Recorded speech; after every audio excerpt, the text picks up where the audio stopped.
Salam, mən Səlimova Aytən, Eferent Terapiya şöbəsinin həkimi. Bu gün sizə çox maraqlı və aktual bir mövzu barəsində danışmaq istərdim. Allergiyalar və allergiyalı zamanı plazmaferezin tətbiqindən. Biz bilirik ki, hal-hazırda yaz ayları təbiətin oyandığı çox gözəl bir dönəmdir.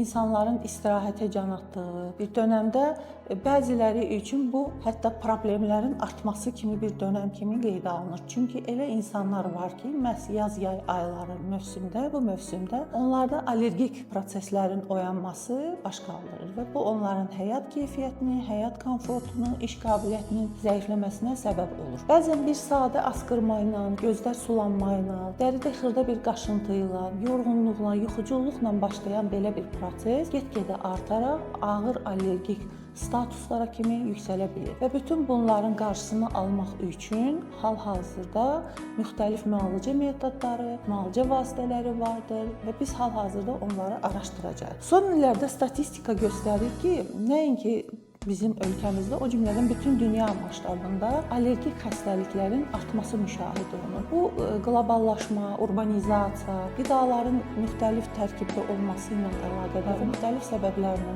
əlaqədar, stress faktorlarının artması ilə əlaqədar olaraq allergik xəstəliklərin də artması müşahidə olunur. Problemi təkcə fərdi yanaşmaq olmaz, yəni ki, hansısa bir insanın xəstəliyi kimi yanaşmaq deyil. Çünki həmin insan bu xəstəliklə əziyyət çəkdikdə onun iş prosesindən uzaqlaşması, həyat fəaliyyətindən, sosiumundan uzaqlaşması və artıq bu ictimai səhiyyənin bir problemi səviyyəsində qiymətləndirilə bilər. Odur ki, biz bu günləri ümumiyyətlə allergiyalar haqqında qısa bir məlumat verib və məhz instrumental müayinə, eferent terapiyanın bir növü olan plazmaferezin allergiyaların müalicəsində nə kimi rolu olub-olmadığı barədə qısa bir məlumat vermək istərdim. Allergiya əslində nədir? Allergiya əslində immun sistemi adi halda allergen olmayan hansısa bir maddəyə qarşı, hansısa bir hissəciyə qarşı aktiv reaksiyasıdır. Yəni bu allergen rolunda nələr iştirak edə bilər əsasən?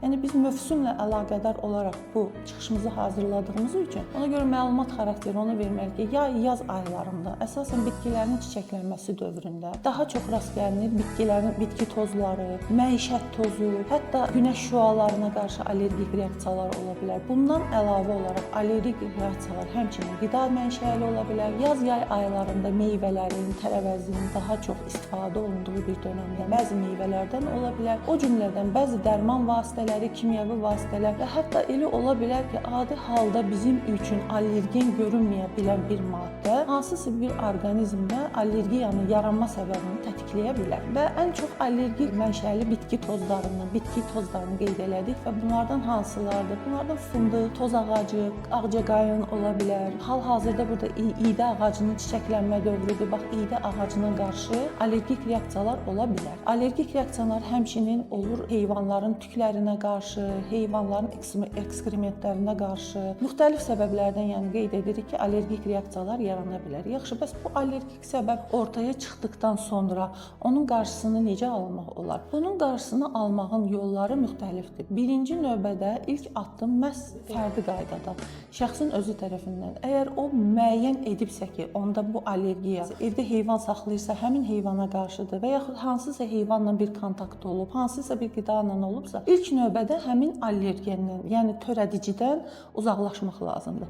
Sonrakı mərhələdə təbii ki, artıq burada həkimlərin səyi nəticəsində müasir yanaşmalarla, müasir medikamentoz müalicə ilə bu prosesləri aradan qaldırmaq olar. Bu söhbət hal-hazırda gedir kəskin allergik reaksiyalardan. Yəni insan ilk dəfədir hansısa bir qidaya mı, hansısa bir maddəyə mi qarşı allergik reaksiyası olur. Bunu tez bir şəkildə idarə eləmək olur. Təbii ki, vaxtında, anında həkimə müraciət olunarsa və peşəkar yanaşılarsa, müxtəlif müayinələr aparılarsa və həmin allergen aşkar olunarsa, təbii ki, müalicənin effekti, keyfiyyəti yüksək dərəcədə icra olunmuş olacaq. Bəli, burada qeyd etdiyim kimi medikamentoz müalicə aparılır, immunoloji müalicələr aparıla bilər və alternativ müalicə metodu kimi burada qeyd etdiyimiz kimi eferent terapiyanın bir növü olan plazmaferezdən də istifadə etmək olar. Plazmaferez ümumiyyətlə ən çox protokollarda, yəni ki, qaydalarında biz görürük ki, autoimmun proseslərdə, immunoloji xəstəliklərdə, nevroloji praktikada daha çox istifadə olunur. Eyni baxımdan allergik xəstəliklərin müalicəsində də çox yaxşı öz effektini verməkdədir. Yəni bu o demək deyil ki, bütün allergik proseslərdə, bütün allergik reaksiyalarda birbaşa plazmaferezlə müalicə etmək lazımdır. Mən bunu xüsusilə qeyd etmək istəyirəm nəyə görə? Çünki bizə xəstələr birbaşa allergoloq, immunoloqa müraciət etmədən birbaşa məsələn yaxınlaşıb müraciət edirlər ki, həkim mən plazmaferez istəyirəm, qanın yuyulmasını istəyirəm. Yəni bu əslində düzgün yanaşma deyil. İlk növbədə prosesə etap-etap başlamaq lazımdır. Allergeni aşkar eləmək lazımdır, törədicini bilmək lazımdır, səbəb nədəndir, nə dərəcədədir və ondan sonra təbii ki, plazmaferezə ehtiyac olarsa, bu müalicə metodundan istifadə etmək olar. Plazmaferez nədir? Plazmaferez eferin terapiyanın bir növü olur. Geniş əhali kütləsi arasında daha çox qanın yuyulması, qanın təmizlənməsi adı ilə tanınır. Bunun sırf tibbi adı plazmaferezdir. Yəni bu prosedur zamanı nə baş verir? Qan komponentlərə ayrılır, element hissələrinə, hüceyrəvi hissəsinə və plazmaya. Məhz bizim saydığımız allergenlər, allergiyanı törədən səbəblər, iltihab mediatorları, katexolaminlər, immunoglobulin Y, bütün bunlar məhz plazmada toplanmış olur. Bu metodun üstünlüyü, yəni mexaniki yolla allergenlərin orqanizmdən xaric edilməsinə əsaslanmışdır. Və tez bir zamanda bu allergen faktorlar aradan qaldırılır. Xəstələrdə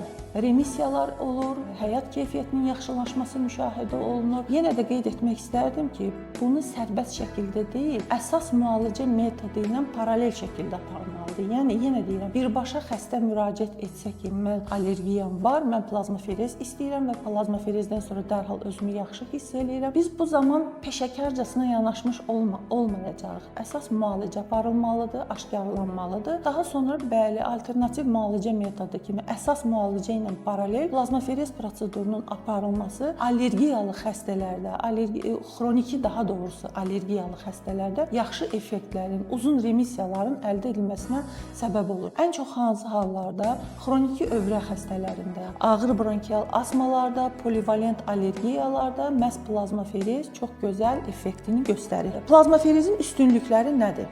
Sürətli keyfiyyət əldə etmək olur.